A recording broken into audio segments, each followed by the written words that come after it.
Assalomu alaykum, hurmatli kanalimiz kuzatuvchilari. Barchangizga xayrli kech. Bugun siz bu videoni ko'rayotgan bo'lsangiz, demak tabriklayman. 5 kun davomida siz bilan bilimli olishga tayyormiz. Ya'ni qanaqa bilim, xabardor emasman deyotganlar ham bo'lishi mumkin. Bugun biz Lady Coachingga start beramiz va siz bilan 5 kun davomida dietologiya, endokrinologiya, kosmetologiya, psixologiya va ginekologiya, undan tashqari vizajistdan darslar olamiz va shu kanalni kuzatayotgan bo'lsangiz, bularning barchasi o'zingiz uchun maxsus bepul tarzda taqdim etiladi. Nimaga bu coachingga start berdim bilasizmi? Juda ko'pchilik ortiqcha vazndan qiynalganda faqatgina bitta mutaxassisga murojaat qila olishi mumkin xolos. Kompleksli barcha mutaxassis bilan ishlashda ko'pchilikning imkoniyat doirasi yo'kida hafsalasi yetmaydi.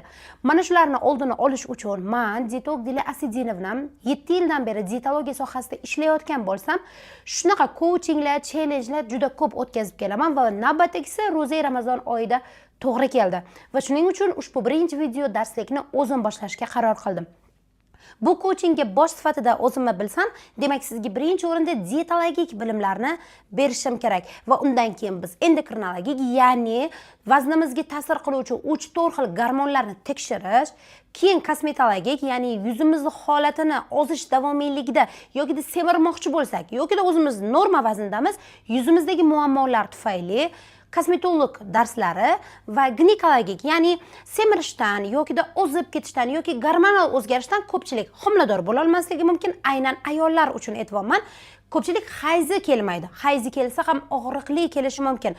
Yana bir qancha ginekologik muammolar bor va ginekologimiz bundan bilimlar beradilar. Keyingisi psixologik, stressga tushmasdan yashamaydigan insonlar bo'lmasa kerak va ushbu stressdan qanday chiqib ketishimiz, stressli holatlarda bizni gormonlarimiz qanaqa bo'lishi, qanaqa o'zimizni tutishimiz, bular haqida psixologimiz dars beradi va oxirgisi albatta vizajist, ya'ni hammasi cho'tki bo'lsa, qomatimiz chiroyli bo'lsa, yuzimiz chiroyli tayyorlangan bo'lsa-yu, lekin albatta makiyaj qilishni bilmasa agar, bizda yana kamchiliklar kuzatiladi. O'zimizdan ko'nglimiz to'lmaydi. O'zim misolimda aytaman, makiyaj qilmasdan agar ko'chaga chiqsam agar, samaratenka o'sha kuni juda ham past bo'ladi. Xuddi hamma menga qaraganda. Shuning uchun bonus tariqasida biz 6-kunga vizajist darslarini ham qo'shib qo'ydik va bularni barchasi siz bizni kuzatayotgan bo'lsangiz siz uchun bo'ladi.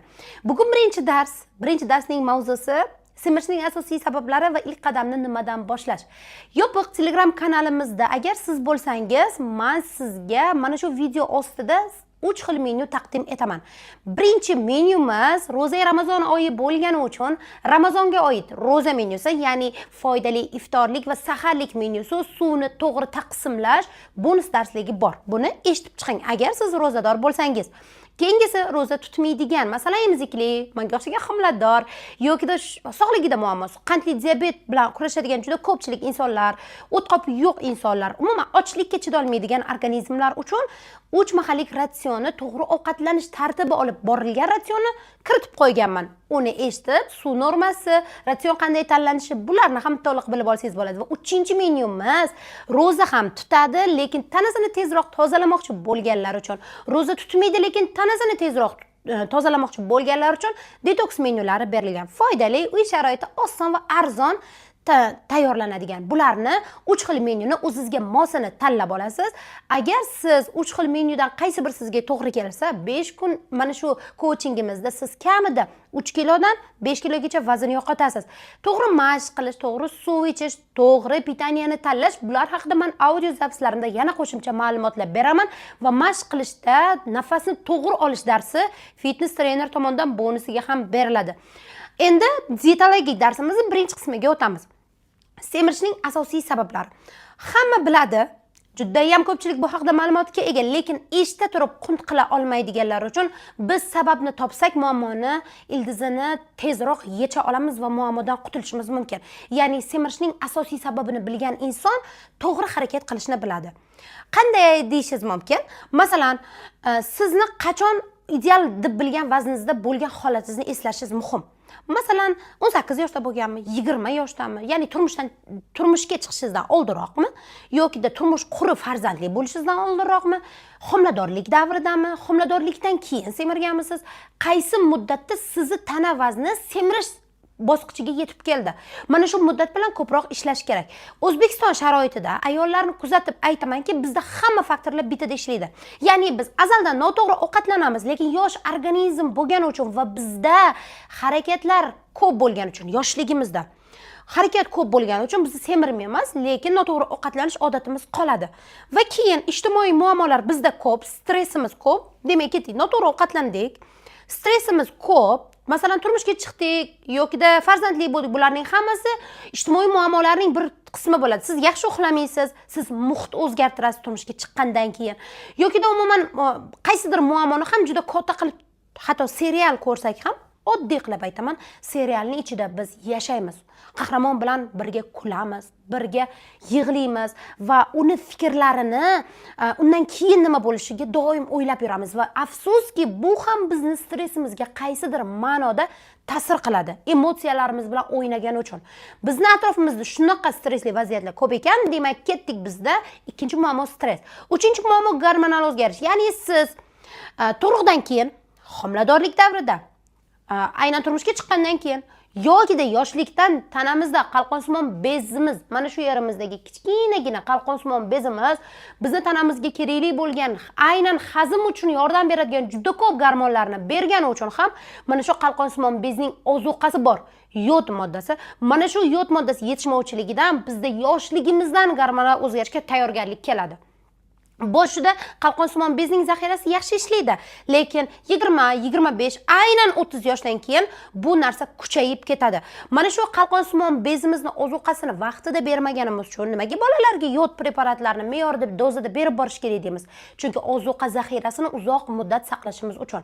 Lekin bizda men hali juda kam eshitdim, 1 yil davomida yod preparatini profilaktik dozada ichib yuradigan insonni, hatto o'zim ham bu narsaga qilmayman ba'zida.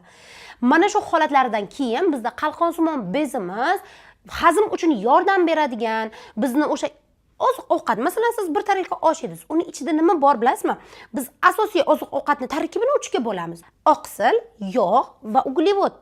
Kletchatka, vitaminlar, minerallar bular keyingi o'rinda. Mana shu 3 ta oqsil, yod va yog' va uglevodlarimizni tanamizga singishi, parchalanishi va uni kaloriya bo'lib yoqilishi uchun kerakli bo'lgan gormonlarni bizani qalqonsimon bezimiz beradi va buning tezligi metabolizm deyiladi. Mana metabolizm sekindi, ichim yaxshi kelmaydi, hazmim yaxshi emas deydi ko'pchilik. Lekin aslida metabolizm nimaligini bilmaydiganlar uchun aytibman. Siz bir tarelka osh yeyishingizni ichkariga kirib, uni tarkibidagi o'sha 3 ta muhim minerallarni parchalanib tanaga so'rilib, energiya sarfi bo'lib, ortiqchasi tashqariga chiqqungacha vaqt, kimdadir yarim soat, kimdadir 40 minut, kimdadir 1 soat, 2 soat, har xil bo'lishi mumkin. Mana shu vaqt metabolizm deyiladi va qalqonsimon bezimiz mana shu metabolizmga kerakli bo'lgan gormonlarni bergani uchun ham uning boshqaruvchisi hisoblanadi. Xuddi boshida toj kiyadigan qirolicha kabi. Kichkinagina bu bezning faoliyati bizni tanamizda mana shu metabolizmga ta'sir qilgani uchun ham, qolgan vitaminlar, minerallarimizni so'rilishini nazorat qilgani uchun ham, afsuski qalqonsimon bezdagi muammolar ham ovqatimiz yaxshi hazm bo'lmasligi va semirishimizga sababchi bo'lishi mumkin. Mana bu gormonal o'zgarishning eng katta asosi hisoblanadi. Qalqonsimon bez faoliyati juda ko'pchilik e'tiborga olmaydigan va shunchaki o'tkazib yuboradigan faoliyat. Lekin siz parhez qilsangiz ham, agar sizda qalqonsimon bez bilan bog'liq muammo bo'lsa, buni bilingki, albatta davolash kerak. Davolashda ham siz profilaktik chorani qilsangiz bo'ladi, uy sharoitida qilsangiz ham bo'ladi. Uning uchun shart emas bolnitsaga borib yotish yoki nimadir qilish yoki shart emas 3-4 millionga nimadirlar sotib olish. Oson usulda buni inshaalloh endokrinologimiz ertangi darsda o'rgatadilar. Qalqonsimon bezimiz faoliyati semirishimizga sababchi bo'ladigan, ya'ni faoliyat susaygandan keyin semirishga sababchi bo'ladigan holatlarni keltirsa, biz parhez qilayotganimizda ham vaznimiz qotib qolishi mumkin. Agar siz buni bilmoqchi bo'lsangiz, parhezingizni butun boshli 15 kuniga e'tiborli bo'ling va 15 kunda sizda ozish jarayoni 1-2 kilodan ko'proq bo'lsa, demak sizda hammasi normal. Lekin bu 1-2 kilodan kamroq bo'lsa, demak sizda qalqonsimon bez bilan bog'liq muammo bo'lishi mumkin. Bu bir. Ya'ni men bittasini aytaman. Ikkinchi muammo bu oshqozon osti bezimizdagi yana bitta gormon, insulin gormonini ko'tarilib ketishi. Ya'ni biz insulin gormoni ko'tarilishini juda ko'p dietologlardan eshitamiz, lekin qanday ko'tariladi o'zi? Nima u insulinga sezuvchanlikning pasayishi o'zi? Nima desangiz, men sizga oddiy tilda tushuntiraman. Masalan, bizning oziq-ovqatimiz Bu siz qaysidir davlatga uchib ketadigan samolyotga o'xshaydi. Tasavvur qiling, siz samolyotga mindingiz. Samolyotga mindingiz va ketyapsiz. Qaysidir davlatga tushishingiz kerak va sizga o'sha davlat vakillari va'da bergan sizni kutib olishgan samolyotdan. Va siz samolyot qo'nadi. Samolyot qo'ngandan keyin sizni bortdan kuzatib, kutib oladigan inson kelishi kerak. Insulin gormoni oziq-ovqatdagi shakar deymiz. Biz osh yesak ham uni tarkibida shakar bor. Non yesak ham shakar bor. Kechirasiz, hamma narsada shakar, uglevodlar bor. Faqatgina suvdan tashqari. Qaysidir ma'noda kimdadir qaysidir mahsulotda juda ko'p, qaysidir mahsulotda juda ham kam shakar bor. Masalan, olmadagi shakar nondagi shakardan anchayin kamroq. Va tez va sekin shakarlar bor. Ya'ni tez, sekin uglevodlar. Umuman barchasini shakar deb olsak, uglevod deb olsak, siz o'sha samolyotning bortidan tushayotganingizda, samolyot zinasidan tushib, sizni kutib oladigan inson chiqishi, o'sha kutib oladigan inson bu insulin hisoblanadi. Sizni qo'lingizdan tutib, sekingina kerakli joyga olib borib qo'yadigan. Ya'ni oziq-ovqatdagi shakarni qo'lidan tutib hujayraga kirishiga yordam beradigan gormon bu insulin gormoni hisoblanadi. Insulin gormonining o'zgarishi qachon bo'ladi? Qachon siz ko'p inson bilan samolyotga mindingiz, kutib oladigan insonlar kam. Ya'ni siz ko'p shakar iste'mol qilasiz, organizm sizga beradigan insulinni boshida kam bo'lsa. Keyin nima qiladi organizm? Organizm kuchli reaksiya bildiradida, sizga juda ko'p kutib oladigan insonni tashlaydi. Ya'ni juda ko'p insulinni beradi. Xo'p, masalan, men samolyot bortiga 100 ta inson bilan minsam, organizm tayyorlab qo'ygan 50 ta kuzatuvchi insulin, kuzatuvchi o'sha bortdan kutib oluvchi insulin yetmaydi. Bizga yana 50 ta kerak, chunki 100 taga 100 ta insulin ketadi. Endi organizm nima qiladi? Ortiqchasi bilan beradi. Ya'ni 100 ta emas, 120 ta beradi. Chunki organizmda bitta narsa bor, bu davomiy shakar yeyaptimi, demak ozginadan keyin yana shakar yeydi, shuni hisobiga zaxirasini ko'proq insulin bilan to'ldiradi. Va afsuski, insulin ko'p ishlab chiqarilgandan boyagi hujayra, o'sha biz bortdan bizani kutib olib, boyagi kerakli joyga olib kirish kerak ham, maxsus joyga. O'sha maxsus joyimiz hujayra deb olsak, mana shu ko'p insulin kirgani sari hujayra uni sezmaydi, tanimaydi. Mana shu insulinga rezistentlik deyiladi va organizmning hujayra insulinga nisbatan sezuvchanligini pasayib ketgani hisobiga ham biz vazn olishimiz mumkin. Insulin nimadan ko'tariladi deyiladi deb savol berganlar juda ko'p va bugun siz buni bilib olasiz. Insulin bizning iste'molimizda qancha ko'p tez uglevodlar bo'lsa, organizm uni hujayraga kirishga ulgurolmay qolsa, shunga nisbatan insulinimiz hujayraga nisbatan sezuvchanligini yo'qotadi. Va afsuski, bu hozirgi zamonda juda ko'pchilikda uchraydi. Insulinni ko'taradigan sabablar. Men bitta sanayman. Aslida juda ham tez ovqatlanadigan, og'zida har doim nimadir bor. Xuddi bolachalar bilamiz, yarim soat, 1 soatda har zamonda nimadirlar. Hattoki oddiy semichka ham yarim soat, 1 soat davomida chaqishimizning o'zi ham insulinni juda tez ko'tarishi mumkin. Hozirgi zamonda bu kasallik endi chiqdi. 2021, 22, 23 mana shu oralig'ida chiqdi, lekin bu kasallik hozir tez tarqaldi. Xuddi qandli diabetday va afsuski, insulinni ko'tarilgani bora qandli diabetni keltirib chiqaradi. Men ko'rdim, insulinni ko'tarilgani 18, 19, 20 yoshdagi qizlarda ham juda ham ko'p. Sababi tez ovqatlanadigan, harakati kam bo'lgan, kam suv ichadigan, undan tashqari shirinlikni haddan tashqari iste'mol qiladigan insonlarda insulin darajasi juda ham tez ko'tarilishi mumkin va insulin darajasini doimiy ko'tarilgan insonlarga ham 6, 7 yoki 5 mahallik pitaniyalarni iloji boricha qilmaslik tavsiya qilinadi. Oraliq masofa, oziq-ovqatiga oraliq masofa qancha uzoq bo'lsa, insulin darajasini biz shunchalar tushirib, hujayraga nisbatan sezuvchanligini oshirishimiz, refleksni qayta uyg'otishimiz mumkin. Buning uchun siz nonushta, obed va kechki ujin oraliqda 5-6 soat ovqatlanmasligingiz, faqatgina suv ichishingiz mumkin. Chunki insulinni ko'tarilmaydigan mahsulotlar, bular suv va ayrim bir mahsulotlar hisoblanadi xolos. Aslida organizmimiz hamma mahsulot uchun suvdan tashqari juda kam miqdorda bo'lsa ham insulin beradi. Kimdadir bu qaysidir mahsulotda ko'p, qaysidir mahsulotda bu kamroq bo'lishi mumkin.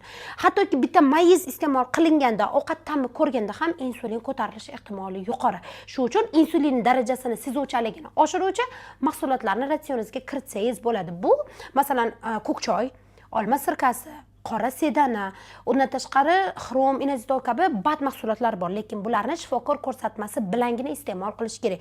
Men bugun sizga qaysidir badni tavsiya qila olmayman, chunki sizlar ko'psizlar, men esa bir o'zimman. Shuning uchun ommaviy ma'lumot berishimga iloji boricha harakat qilaman. Shuning uchun agar sizda insulin darajasi baland bo'lsa, iloji boricha 3 mahallik pitani, 3-4 mahallik pitani tanlashingiz va ratsioningizda ko'k choyni, insulin, ko'k choyni, qora sedana yog'ini, undan tashqari karom mahsulotlarini, ko'katlarni ko'proq kiritishingiz sizning insulin darajangizni osongina tushirib beradi.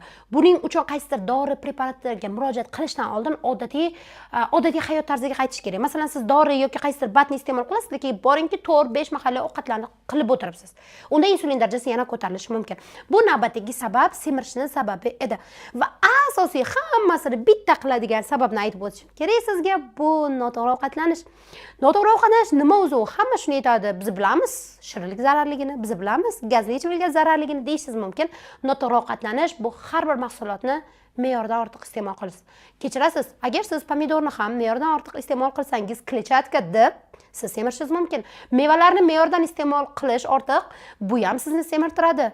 Hattoki suvni ham me'yordan ko'p iste'mol qilish sizni semirtiradi. Demak, bilingki, har bir narsani me'yorini unutgan insonda noto'g'ri ovqatlanish hissiyoti paydo bo'ladi. Shu uchun ratsioningizda shirinlik ham bo'lishi kerak, ratsioningizda kletchatkalar ham me'yorida bo'lishi kerak. Siz osh ham yeyishingiz kerak, siz kerak bo'lsa grechkani ham yeyishingiz kerak. Mana shu har bitta mahsulotni me'yoriy iste'moli bo'lsa agar biz semirmaymiz.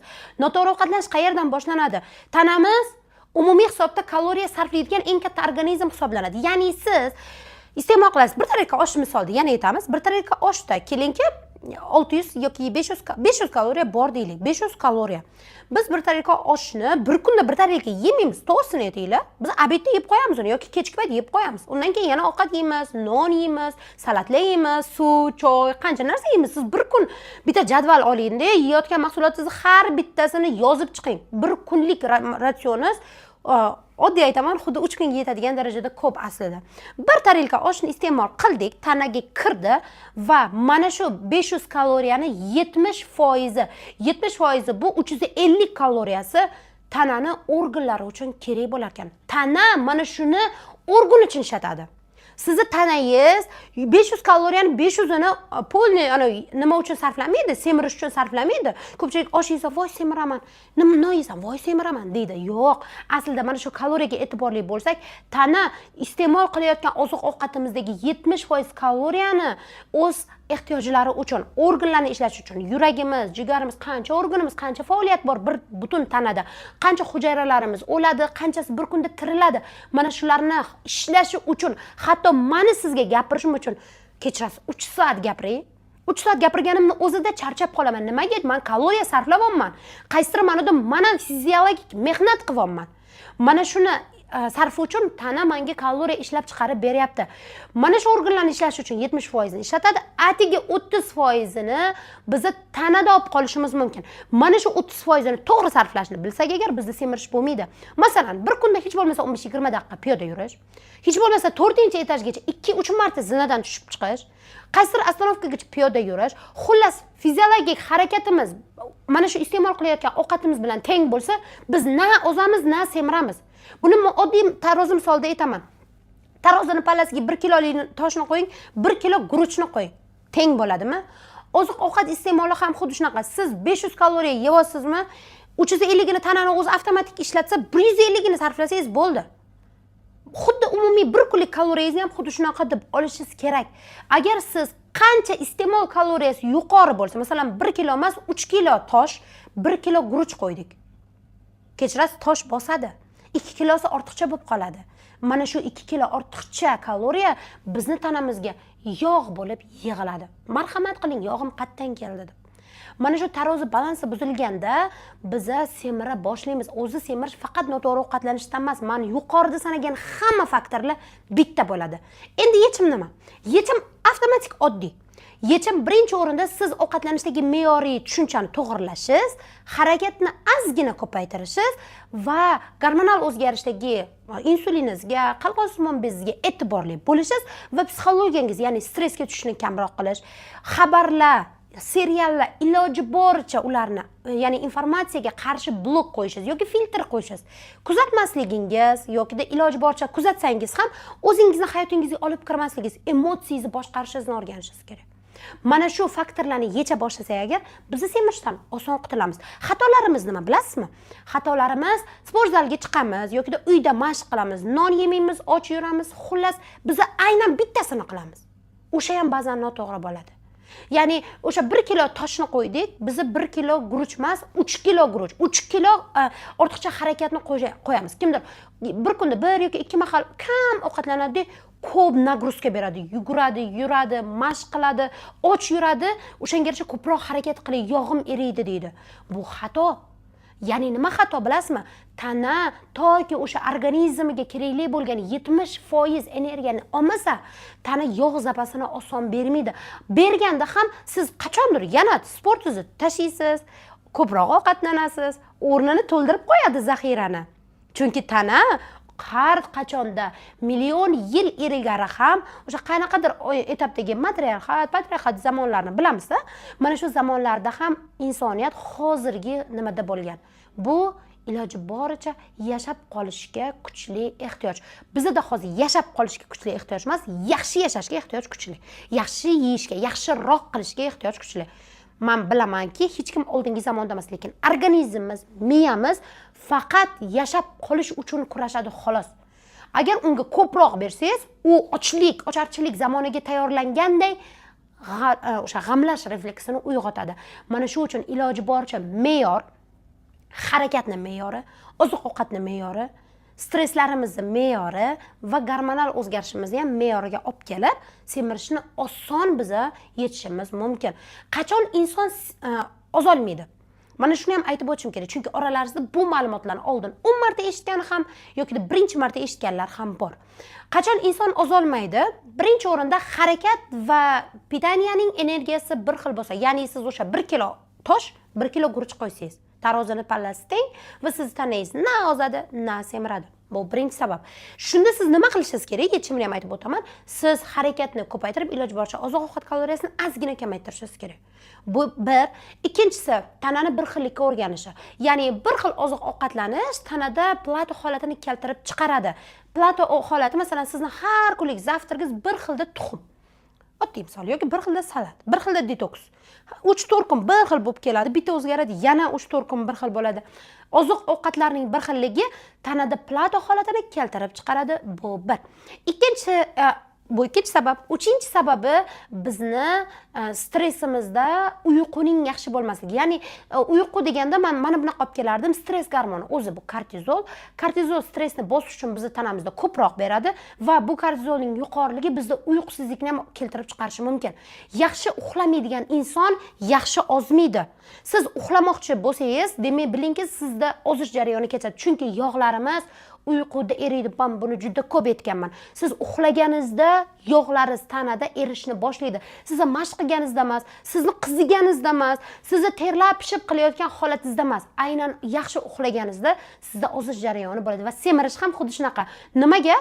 Yoshligimizda bola ko'p uxlasa, qo'yur, katta bo'ladi derdilar. Bilasizmi, shuni hech eshitganmiz? Men juda ko'p eshitgan ekanman. Chunki bolachalar ham uyqusida o'sadi. Chunki bu yerda bizda eng kuchli gormonimiz, yosharish, o'sishimiz uchun asosiy bo'lgan gormon melatonin beradi. Mana shu chiroqlarimiz bor, to'g'rimi? Vaholanki bizda melatonin bo'lmaydi chiroq bo'lganda. Telefon nurimiz bormi? Bizda melatonin ishlab chiqarish juda kam bo'lishi mumkin. Afsuski barchamiz uxlashdan bir necha soniya xolos telefonni o'chiramiz. Bir necha soniya oldin. Mana shu har telefonga qarashingiz tanada melatoninni ketkazadi va oqibatda o'sha kortizolimiz yuqori turaveradi. Va siz parhez qilasiz, sport qilasiz, badli ichasiz, hamma narsa qilasiz va afsuski vazn tashlamayapsiz. Mana shu melatoninning kuchi. Yaxshi ozmoqchi bo'lsangiz, yaxshi uxlashingiz kerak. Uyqu oralig'i juda uzoq bo'lishi kerak emas. Asosiy soatlarni bilsak bo'ladi va men aytmayman, 10 dan keyin uxlang yokida 3 dan keyin uxlang. Aniq uxlash soati bu hammada individual. Chunki hammani tanasi har xil. Meniki siznikiga o'xshamaydi, sizniki atrofdagilaringizniki. Hammani uxlash soati har xil. Faqatgina rejim bilan uxlash kerak xolos. Masalan, men o'zim misolni aytaman. Meni uyqu rejimim 12 dan keyin, chunki meni ishim iloji boricha hammasini tekshirib, darslarni yuborib keyin uxlayman. Va har doim bu rejimda qat'iy amal qilsam, masalan 12 dan ertalabki 6 yoki 7 gacha uxlasam, bo'ldi.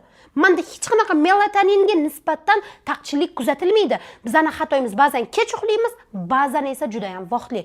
Mana shu rejimni to'g'rilab olishingiz o'sha bizning olishimizga, yosharishimizga, yoshligimizni ushlab qolishga kerakli bo'lgan gormonni joyida ishlab chiqaradi. Mana shu gormoningiz yaxshi bo'lmasa, siz olishingiz to'xtab qoladi. Parhez, sport, badla va yordam bermasligi mumkin. Shu uchun ozishni kompleksli boshlash uchun ham albatta uyqu rejimiga ham amal qilish kerak. Keyingi sabab ozolmasligingizni. Bu tanamizda vitamin D ga va magniyga bo'lgan ehtiyojning yuqoriligi. Magniy preparatlari to'g'ri hammaga birday qo'llash mumkin emas. Atigi dunyoda 100% insonni bilsak, 99% inson magniyga muhtoj bo'ladi. Bu o'sha kortizol gormonimiz bilan bog'liq. Mana shu kortizolni pasaytirish, uyqularimizni tinchlantirish uchun magniy preparatlari bizga kerak. Lekin atigi 1% insonga magniy mumkin emas. Bu nevrologik mishsa bilan bog'liq bo'lgan kasallarda, autoimmunniy kasalligi bor insonlarda magniy preparatlari mumkin emas. Qolgan barchaga profilaktik dozada magniy preparatlari mumkin. Birinchisi bu magniy, ikkinchisi tanamizda vitamin D yetishmovchiligi.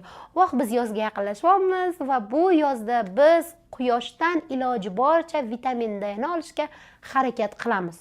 Lekin kim bir soat ko'chada yuradi, quyoshdan zagar olib yuradi. Qora bo'lib qolamiz, konditsionerga chopamiz, zontiklarga mashinani konditsionerini yoqamiz, zontiklar olamiz, to'g'rimi? Iloji boricha bizni o'lkamiz quyoshdan saqlanishga harakat qiladigan o'lka.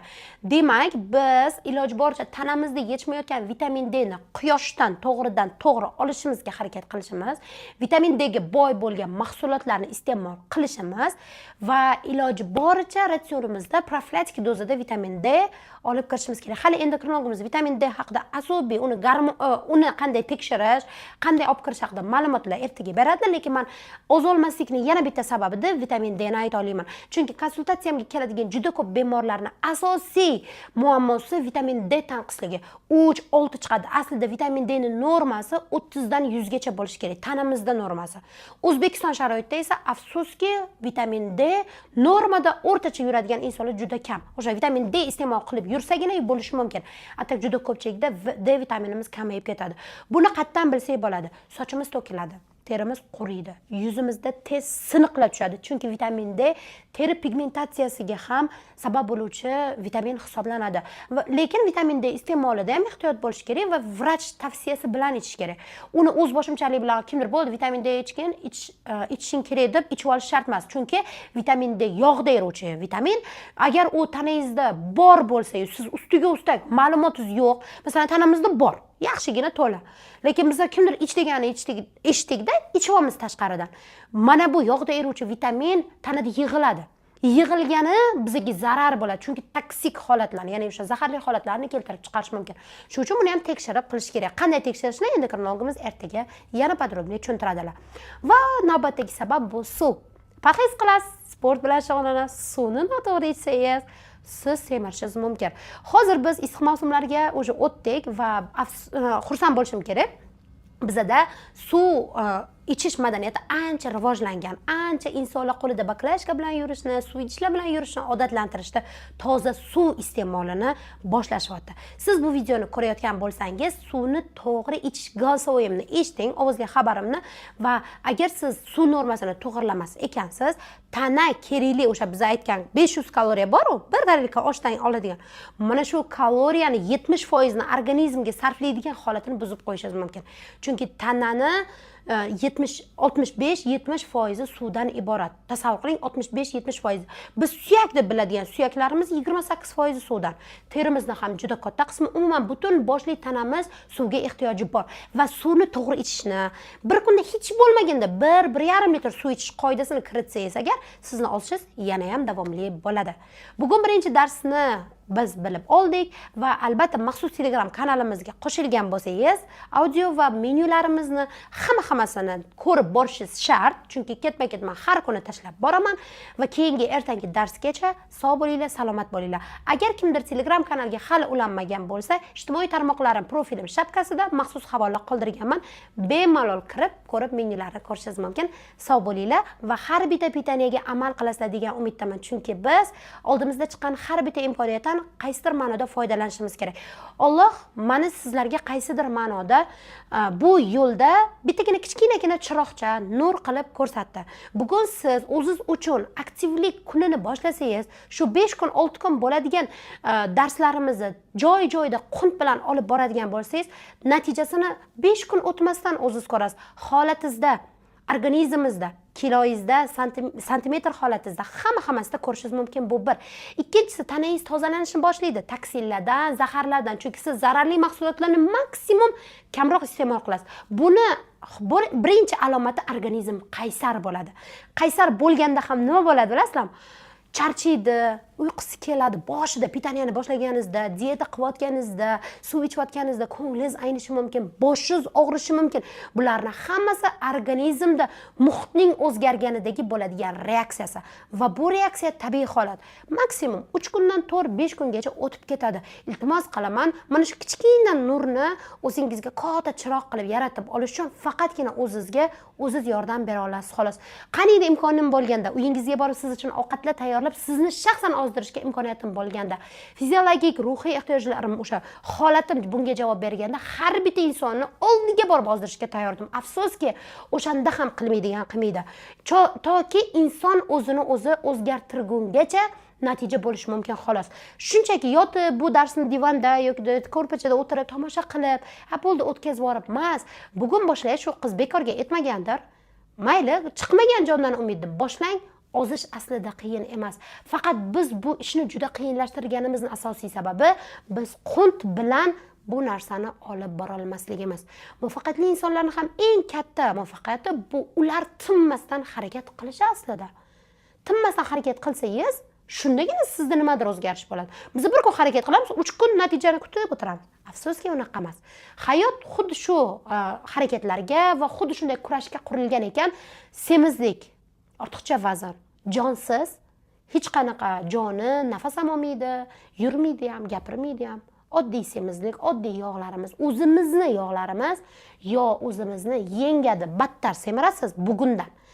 Yokida bugun harakat qilib, xuddi shu jonsiz narsani siz g'alabasini ustidan qozonasiz. Semizlik yo sizni yengadi, yo siz uni. Barchangizga rahmat darsni oxirigacha ko'rganingiz uchun.